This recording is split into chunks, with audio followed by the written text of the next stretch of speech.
Touch, and we are here in the Villages today, and I just wanted to show you a dining room that we redid. And so we had redone the dining room, and it had been a few years, and the homeowner had seen where we were removing the columns because this had a column. So when they were building these in the beginning, they would always put an arch here, and then the column would come down right here, sort of subdividing the dining room from the living room. When you remove that, it really does make the house feel big. It's amazing. So if you're a homeowner and you're in a situation where you feel like, I can't get it done, there are two ways you can get it done without causing too much upset. So for them, it was really fortunate that we had saved flooring. So they had their flooring put in.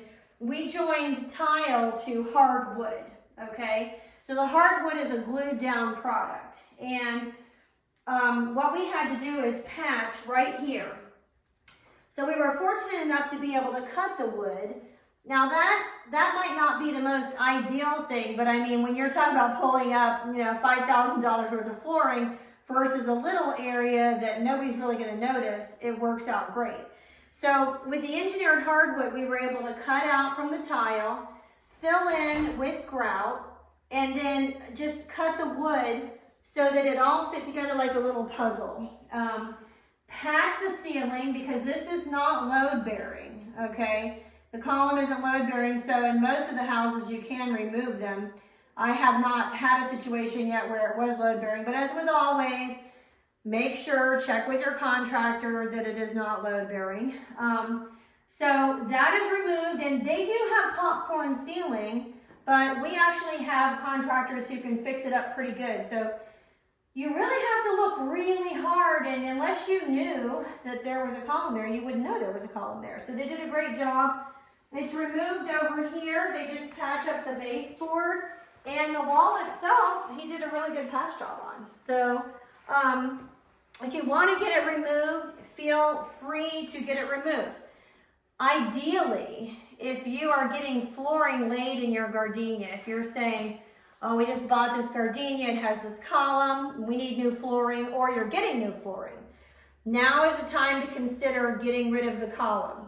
Because if you're putting in new flooring, you can pull this out without having to patch anything, and you can just put one flooring throughout. So that's your most ideal situation to remove the column, is when, at the point that you're putting in new flooring, that should be a consideration for you, because that's the time to really think about it, okay? So let's see what we did to this Gardenia remake in the dining room.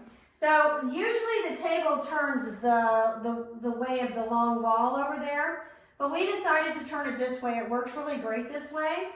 So you get, when you have everything open, you have a lot more room in here. You don't have to be defined by that column. So we were able to lay, this is an 8x10 rug. So we're laying an 8x10 rug. We have the bamboo,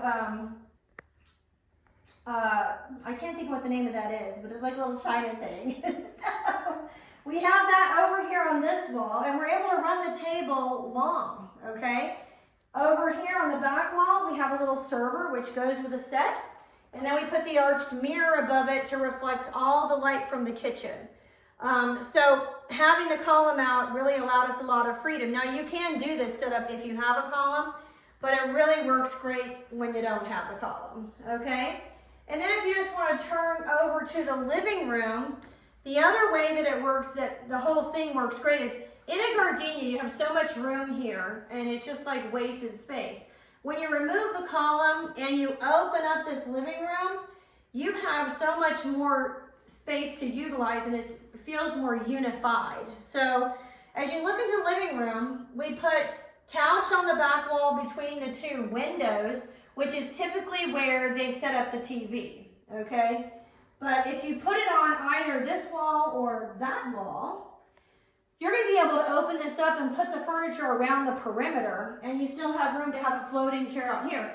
Now they have room for a chair over here. They just don't have one here because they didn't want one, but they have room for a chair over here if they wanted to. So you could ultimately get 3, 4, 5, 6, 7 seats in here, And then when it comes time to have a get together, it's so easy just to grab a chair from the dining room table, fill in the space, okay? So it really makes the space feel unified, and you can really use it quite well. So if you are wondering how hard it is to take out a column, it's not that hard. It's just a matter of, do we have the right products to fix that floor? So think about it if you're getting new flooring, especially if you have tile or hardwood. It's usually super easy. It can get tricky if you have laminate or a floating floor, but you should always investigate it. It's a great investment to take that column out if you can. So, all right, so this is Ruth Dyer with a finishing touch. For more tips, keep checking back, and please, if you like this video, subscribe and like, and you'll keep getting more notifications about when we're talking about homes in the villages. Have a great day.